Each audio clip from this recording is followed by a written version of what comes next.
Hey guys, it's Rob here and welcome back to another video. In this video, we are going to talk about some of the more recent stuff that has happened that includes things about Nintendo Switch launch games. There's a pretty interesting leak about the Zelda games hitting the Nintendo Switch too. We also do have some Nintendo Switch leaks for the charger grips for the Nintendo Switch Pro controller as well. And even some more Pokemon stuff to talk about.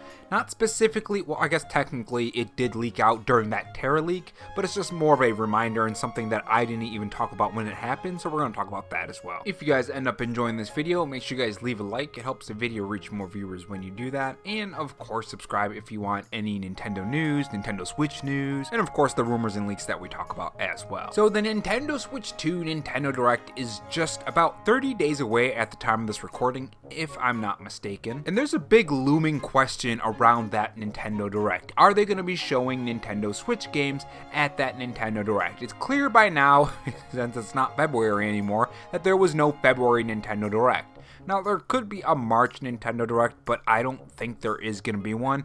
Why would you do that when you can have everything in that April Nintendo Direct? Plus, XENOBLADE Chronicles is going to be this month too, so I don't think they're going to be doing a Nintendo Direct in March. I think they're going to be saving things for the April Nintendo Direct. And that all leads to the question of what is going to be shown. There are plenty of options that Nintendo could go with. There is so many rumors that have been happening these past couple years. METROID Prime 2 and 3, of course the Zelda games. There was supposed to be a Kid Icarus remaster or remake or something about that a while back. Another thing on that actually popped up recently. Then there was the Oracle remakes. There was just so many things that Nintendo could have been holding on to until this April Nintendo Direct. And one of those things that I've always wanted to see on the Nintendo Switch for multiple reasons, I made a whole video on why exactly I want that on the Nintendo Switch, is the Zelda games, The Legend of Zelda Wind Waker and The Legend of Zelda Twilight Princess. But we really haven't seen too much from that in terms of rumors and leaks until recently, however.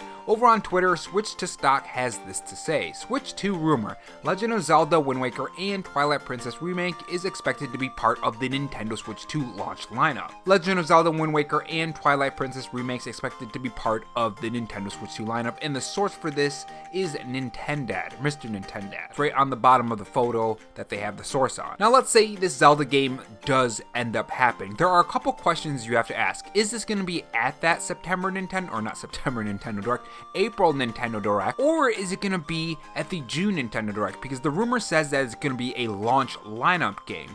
Doesn't mean it's going to be revealed at that April Nintendo Direct where they're showing more about the Nintendo Switch 2, right? We could very well get that April Nintendo Direct and maybe there won't be a lot of games shown or any games at all, and they'll show everything at that June Nintendo Direct, because that's not that long of a wait from April to the June Nintendo Direct. And Nintendo could always just drop games on Twitter or just do a quick announcement to fill in the gaps until that June Nintendo Direct, and then tell us when that release date for whatever games are going to be going on the Nintendo Switch 2 around that launch lineup. So there really are two choices that you could have. You can have the June Nintendo Direct reveal for this rumored Zelda game, The Legend of Zelda Wind Waker and Twilight Princess, or it could be revealed at that April Nintendo Direct. Overall, though, it's going to be during the launch, which we don't know that either. I'm sure we'll get that probably at that April Nintendo Direct, so we'll know more during the April Nintendo Direct and it'll give us a better idea on when we can expect the launch for these games if it ends up coming true. Always remember that, guys, these things could always be fake. They could always just not happen.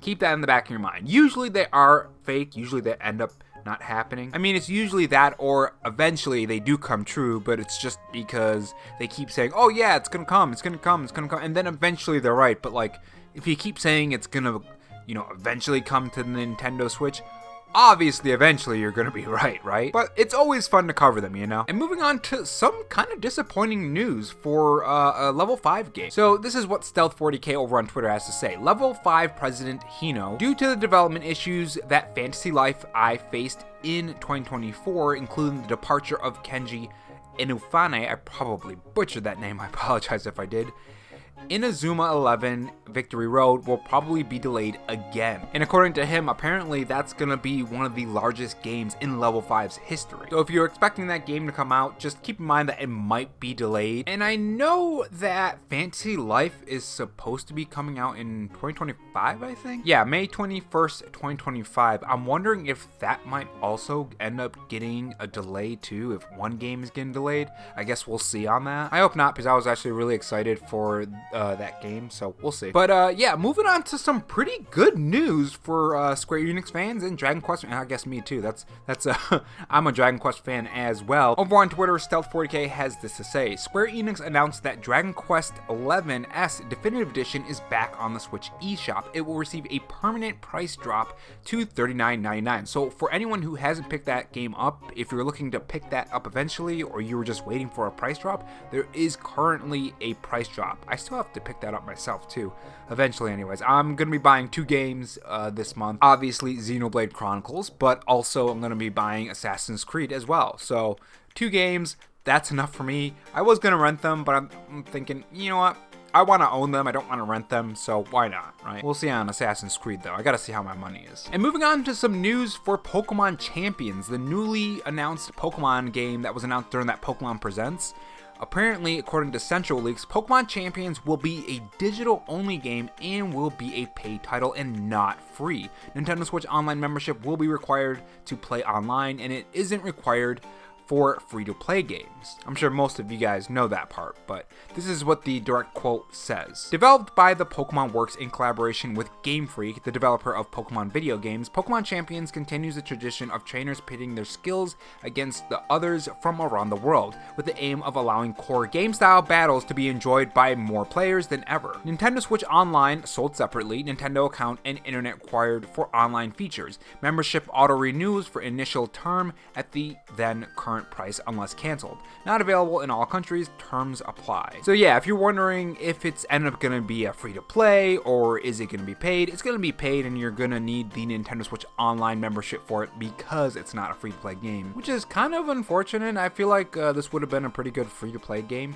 That way they could have had more to develop more like game modes. I feel like this is one of those games that could evolve over time. Maybe add a bunch of mini games just like Pokemon Stadium, because it's essentially Pokemon Stadium. But I guess we'll see. Maybe I'm alone on that. And moving on to the Nintendo Switch 2 leaks for the Nintendo Switch Pro controller. So over on Twitter, Switch 2 Stock says this: new Switch 2 leaks. Switch 2 charger and grip have been leaked via Family Boards, and they're on your screen right now. They look pretty much the same, I would say, compared to some of the stuff that we've already seen on the Nintendo Switch. So it's not too big, it's not something that's overly amazing in my personal opinion. But moving on to, I think, is something that's a lot more exciting.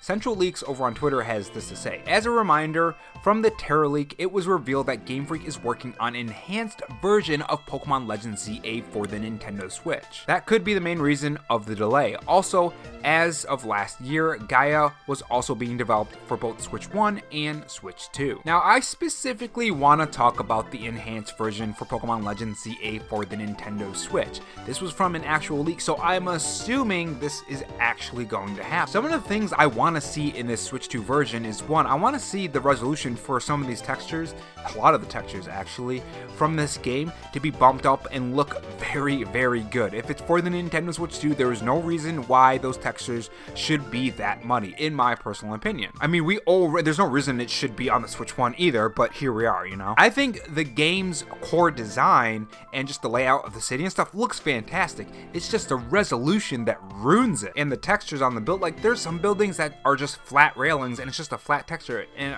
I just sit there thinking, you couldn't build a little model for that? Why does it have to be a flat texture? You know what I mean? And if it's built for the Nintendo Switch 2, I hope there's a very big difference between the two.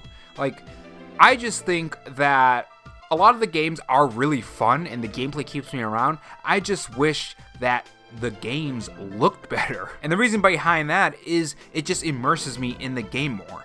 That's what it does. When I see these muddy textures, it just takes me out of the game. Personally, maybe I'm alone on that, I might be, but that's kind of just how I feel. And if this Nintendo Switch 2 version does look a lot better, it has better textures, maybe it runs at a more stable frame rate. We don't know what the frame rate for the Switch 1 version is going to be like, we'll see on that, but I don't have high hopes for it, if I'm being honest. I have high hopes for the gameplay and even the story, but aside from that, don't really have too much high hopes on the performance. So I'm hoping the Switch 2 version, if it even happens, we'll see. Again, these things could just not happen. But if there was a delay for the Nintendo Switch 2 version, I hope that delay was worth it, because if it's not, what were you doing the whole time, you know? But I guess we'll see. I just wanted to talk about that because I thought it was pretty interesting. I don't even remember covering something like that, so this is basically news to me. Probably not to most people who are watching this video. But yeah, let me know your thoughts in the comment section below, and I will see you guys in the next video. Take care.